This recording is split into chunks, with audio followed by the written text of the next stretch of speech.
Welcome to the Purposeful Podcast. So, I want to take you back to 2003. We're doing a deep dive today, and we're starting by looking at the state of British cycling. Oh, wow. And honestly, calling them mediocre would be a massive compliment at that time. It really would be. They were essentially the laughingstock of the peloton. Yeah, it was way worse than mediocre. I mean, think about it. In 110 years, no British cyclist had ever won the Tour de France. Right. And in the Olympics, they had managed to get exactly one gold medal since 1908. Which is just staggering. I actually read this story that one of the top bike manufacturers in Europe... Oh, the gear thing? Yeah. They actually refused to sell bikes to the British team. They were afraid it would hurt their sales if other pros saw the Brits using their gear. That is just brutal. Can you imagine? Just please don't be seen on our product. That is a total brand crisis. Yeah. But, that rock bottom is actually what makes the turnaround so interesting, because they bring in Dave Brailsford as the new performance director. And he doesn't come in with like a massive overhaul or some secret new training camp. He comes in with this philosophy he called the aggregation of marginal gains. Which, I gotta say, sounds a lot like corporate speak for we don't have a real plan. It does sound a bit dry, yeah. But the logic was incredibly grounding. Brailsford basically believed that if you broke down every single thing that goes into riding a bike and you just improved each little thing by 1%. Just 1%. Right. When you aggregate those changes, you'd get this massive, significant increase in performance. And when we say everything, I mean, they really went granular. So sure, they redesigned the bike seats for comfort, and they rubbed alcohol in the tires for better grip. But then, this is where it gets wild, they started looking at things that seemingly had nothing to do with cycling. Right, the off-the-bike stuff. They hired a surgeon. A surgeon. Yeah, a surgeon to teach the riders the absolute best way to wash their hands. Because, if you catch a cold, you miss training days. Yeah. If you miss training days, that's a performance loss. That makes total sense, actually. They also tested out all these different massage gels to see which specific one led to the fastest muscle recovery.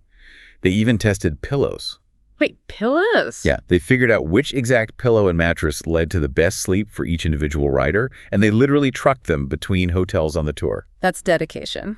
The detail that really stuck with me, though, was the truck itself. Oh, the paint job. Yes. They painted the inside of the team truck stark white. And initially, I just assumed this was for, lighting, maybe to help the mechanics see the parts better. You'd think so, but no. It was to spot dust. Dust. Brailsford figured that if there's dust on the floor, that means there's dust in the air. Oh, wow. And that meant dust getting into the meticulously tuned gears of the bikes, which could degrade their performance by, a fraction of a percent. Okay, that definitely borders on obsessive. But you really can't argue with the results, because just 5 years later at the Beijing Olympics, the British team didn't just win, they absolutely dominated. They took 60% of the available gold medals. 60%. And then 4 years after that, in London, 9 Olympic records. You've got Bradley Wiggins and Chris Froome winning the Tour de France back to back. It's incredible. They went from, please don't ride our bikes, to the most dominant force in the sport's history, purely through the accumulation of tiny advantages. And that, essentially, is the core mission of our deep dive today. We are looking at the ideas in Atomic Habits by James Clear. It's basically the British cycling method, but applied to our messy everyday lives. Exactly. The core argument here is that we really need to stop obsessing over our goals and start obsessing over our systems. Systems over goals. Right. But before we get into the how of all that, I do want to push back on the math just a little bit. Okay, let's hear it. Clear talks about this concept of getting 1% better every day. He says if you do that for a year, you end up 37 times better. Mathematically, yes. 1.0, 1 to the power of 365 is 37.78. Sure, on a spreadsheet that looks fantastic, but in real life, what does it actually mean to be 1% better at being a parent or, 1% better at writing? It feels a little abstract. I can't really measure my patience in percentages. That's a very fair critique. You can't quantify human life exactly like you can a bike gear. But I think the math is less about the literal measurement and more about the trajectory. The direction you're heading. Exactly. Because the counter math is what's really scary. If you get 1% worse every day, you decline almost all the way down to 0. Wow. So the point isn't to meticulously measure the 1%, The point is that these tiny compounding actions, whether they're good or bad, are completely invisible in the moment, but they are absolutely enormous in the long run. That invisibility is the trap, though, isn't it? I mean, that's exactly why we quit things. If I go to the gym today and I work out really hard, I go home and look in the mirror tonight, I look exactly the same. Right. Or if you save $10 today, you're not suddenly rich tomorrow. Exactly. Clear calls those things lagging measures. Which is a great concept. Yeah. Your net worth is basically a lagging measure of your financial habits. Your weight is a lagging measure of your eating habits. Your knowledge is a lagging measure of your learning habits. The underlying problem is that the result comes way, way after the action. There's a delay. And in that gap, that huge gap between the action and the result, we hit what he calls the valley of disappointment. I love that term. It captures the emotional experience of building a habit perfectly. It really does. You're putting in the work, you're showing up, but the external world just hasn't caught up to your effort yet. Clears uses this ice cube analogy here that I think is brilliant. Oh, this one actually really helped me frame it. So for everyone listening, visualize an ice cube. It's just sitting on a table in a freezing cold room. It's 25 degrees in there. Freezing. Then the room slowly starts to heat up. 26, 27, 28. The ice cube is still just sitting there. It looks like absolutely nothing is happening. Right. 29, 30, 31. Still nothing. To an outside observer, no progress has been made at all. But then it hits 32 degrees. And the ice begins to melt. Finally. Now, the big question is, was the work done heating that room from 25 to 31 degrees wasted? No, it was just Stored energy. Yes. That is the plateau of latent potential. When you're working hard and you're not seeing results, you aren't failing. You are just at 31 degrees. The energy is being stored up. Exactly. But most people quit at 31 degrees because they expect progress to be a straight line. They expect it to be linear. Which brings us right into the whole systems over goals debate. And I got to admit, I struggled a bit when I was first reading through this. How so? Well, we're told our whole lives to set goals, right? Keep your eye on the prize. Yeah. Where do you see yourself in 5 years?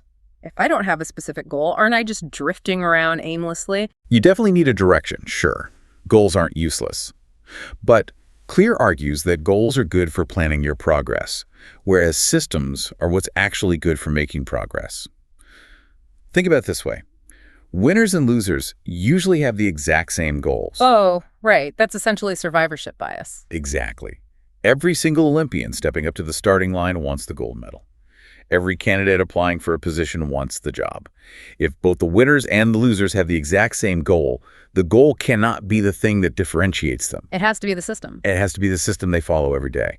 I guess the other issue with goals is that the change they create is so temporary. I have this exact problem with cleaning my house. The endless cycle. Yes, my goal is clean house. So I spend 4 hours on a Saturday, I scrub everything, I get it clean, boom, I achieved the goal. But you haven't changed the underlying habits. Right. I haven't changed the sloppy system that made it messy in the first place. Yeah. So naturally, 3 days later... You're right back to chaos. Exactly. You treated the symptom, but you ignored the cause. And there's a huge happiness trap wrapped up in goals, too. Goals create this either-or conflict in our minds. I'm only going to be happy if I win. Or I'll be successful once I hit this number. You're constantly deferring your happiness to some future date. Right, whereas the system allows you to find satisfaction anytime the process is running. You're focusing on staying in the game, not just winning the game and then stopping. That yo-yo effect. Yeah. People hit a goal weight and then immediately bounce back because they stopped doing the thing that got them there. Exactly. The goal was achieved, so the motivation just vanishes. Okay, so if the system is what we do, we have to talk about who is doing it. This dives into the identity chapter. Clear talks about the onion of change. The 3 layers. Right. So outcomes are on the very outside. That's what you get. The process is in the middle. That's what you do. But the center, the absolute core of the onion, is identity, and that's what you believe. And I think most of us try to change from the outside in. We say, I want to lose 10 pounds. That's an outcome. Right. But the most durable, long-lasting change happens from the inside out. There's a very distinct difference in mindset here. Clear compares 2 different people refusing a cigarette. I love this example. So person A says, no thanks, I'm trying to quit. Which, sounds like a perfectly reasonable, responsible thing to say. It does. But if you listen to the subtext, what they're really saying is, I am a smoker who is currently trying to force myself to act like a non-smoker. they still identify as a smoker. Exactly. Now compare that to person B who simply says, no thanks, I'm not a smoker. It's such a subtle shift in phrasing, but saying, I'm not a smoker, signals a complete change in identity. It totally ends the internal debate. Yeah. You don't have to use willpower if it's just who you are. And there's this great story in the book about a guy named Brian Clark that really lands this concept. Oh, the nail biter. Yes. Yeah. He was a chronic nail biter his entire life. He tried to stop for years, tried all the tricks, never could. Then, almost entirely on a whim, he got a manicure. A manicure. Yeah, his wife actually set it up for him.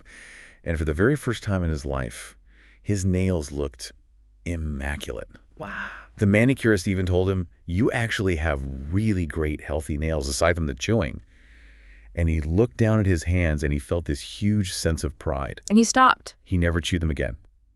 Because his identity shifted from, I'm a nail biter, to, I am someone who takes care of my hands. Because he became a person who has nice hands. That's so powerful. Identity drives the behavior. The goal isn't to run a marathon. The goal is to become a runner. Exactly. But I'll be honest, this is where I kind of get hung up. It feels a little bit like fake it till you make it. How do you mean? Like, if I'm currently sitting on the couch eating a bag of chips, I can't just look in the mirror and say, I am an elite athlete and have it magically be true. I'd just be lying to myself. You're completely right. You can't just conjure a new identity out of thin air. You need proof. You need evidence. Clear calls this process casting a vote. Like an election. Yes, exactly like an election. Every single action you take is a vote for the type of person you want to become. Okay. So if you go to the gym for 20 minutes, that's a vote for I am an athlete. If you sit down and write just one single page, that is vote for I am a writer. Okay. That makes a lot more sense. So I don't need a unanimous vote to win the election. I just need a majority. Precisely. You can absolutely cast a few votes for lazy couch potato on a Sunday and still win the overall election for athlete if the vast majority of your votes go that way over time. It shifts the entire focus from trying to achieve perfection to just maintaining frequency. Frequency builds the identity. All right, let's get into the mechanics of this, the actual how. We know we need a system and we know we need to shift our identity. But biologically speaking, what actually is a habit? The book goes all the way back to 1898 to explain this with Edward Thorndike's cats. This is totally foundational for psychology. So Thorndike put these cats inside custom puzzle boxes. To escape the box and get a bowl of food, the cat had to press a very specific lever. Which they obviously didn't know how to do at first. Right. At first, the cats were just annoyed. They'd pace around, they'd claw at the corners. Yow! Just total chaos. It took them about a minute and a half of completely random thrashing to accidentally hit the lever and escape. So it was just pure trial and error. At first, yeah. But Thorndike meticulously tracked their times over multiple attempts. And after 20 or 30 trials, the behavior became completely automatic. By the end of the experiment, they were escaping in just 6.3 seconds. Wow. They stopped thinking about it, and they just started doing it. Habits are basically reliable solutions to recurring problems in our environment. That's the brain offloading cognitive effort, right? So we don't have to figure out how to open a door every single time we see one. It's purely about energy conservation. The conscious mind wants to focus on new things. And Clear breaks this automated process down into a 4-step feedback loop. Cue, craving, response, and reward. And this loop is happening constantly for us, right? Like my phone buzzes on the desk. That's the cue. Right. The cue triggers your brain to initiate a behavior because it predicts a reward is coming. Then immediately comes the craving. The urge. Yes. The craving is the motivational force. You don't actually want the physical phone to buzz. You want the feeling of knowing who just texted you. Then comes the response. I physically reach over and grab the phone. And finally, the reward. Yeah. You unlock it, you see the message, the craving is officially satisfied. And if that reward feels good, your brain tags that specific loop and says, hey, let's make sure we do this again next time the phone buzzes. It locks it in. So Clear takes this biological loop and builds his 4 laws of behavior change. This is the part of the deep dive where I really felt like I was handed a practical toolkit. It really is like a user manual for the human brain. Law 1 addresses the cue, make it obvious. Okay. Law 2 addresses the craving, make it attractive. Law 3 is for the response, make it easy. And Law 4 addresses the reward, make it satisfying. Let's run through these because I feel like usually we try to do the exact opposite. We try to build a habit by just wishing really hard for it. Willpower. Yeah, willpower. Let's start with make it obvious. This is really about bringing those deeply unconscious habits up to the surface, isn't it? It is. Most of our failures in habit building come from a simple lack of awareness. The habits become invisible to us. Like that retail clerk mentioned in the book who just grabbed a customer's credit card and cut it in half out of pure habit. Yes. Or the lifeguard who was working a winter job in an office and caught himself yelling, "Walk!" when kids were running down the hallway. Complete automatism. Exactly. So to fight that, there's this fascinating method from the Japanese railway system called pointing and calling. Oh, I've actually seen videos of this. It looks almost theatrical. It really does. The train conductors in Japan will literally point their finger at the physical signals and say out loud, "Signal is green." They point at the dashboard and announce the exact speed. It seems so unnecessary. But it raises the non-conscious habit to conscious awareness. Doing that reduces their errors by up to 85% because you simply cannot be on autopilot when you're physically pointing and yelling at things. So for us, in our normal lives, that might look like what Clear calls a habit scorecard. Just writing down a list of what we actually do all day long and marking them positive, negative, or neutral so we can't hide from our own autopilot. Exactly. Now, moving to law 2. Make it attractive. This relies heavily on dopamine. We need to make the habit desirable to get that craving going. Right. A really great tactic here is temptation bundling. You link an action you want to do with an action you need to do. Okay, so like only allowing yourself to listen to your favorite true crime show while you're on the treadmill. Perfect example. You crave the show, so you end up doing the running to get it. Then we have law 3, make it easy, and this loops right back to the British cycling thing, just reducing friction. Human nature is always going to follow the path of least resistance. If you decide you want to go to the gym, but your gym clothes are buried at the bottom of a laundry basket, and your gym is a 20-minute drive in traffic, right, you aren't going. Not a chance. You have to reduce the steps. Put your running shoes right by the front door, preload the coffee machine the night before, make the good habit the easiest possible choice. And finally, law 4, make it satisfying. This one feels like the trickiest one for building good habits because the reward is almost always massively delayed. That's the fundamental challenge. Bad habits have immediate rewards. Eating a donut tastes amazing right now. But the consequences later. Right. Good habits have delayed rewards. I'll be healthier in 10 years.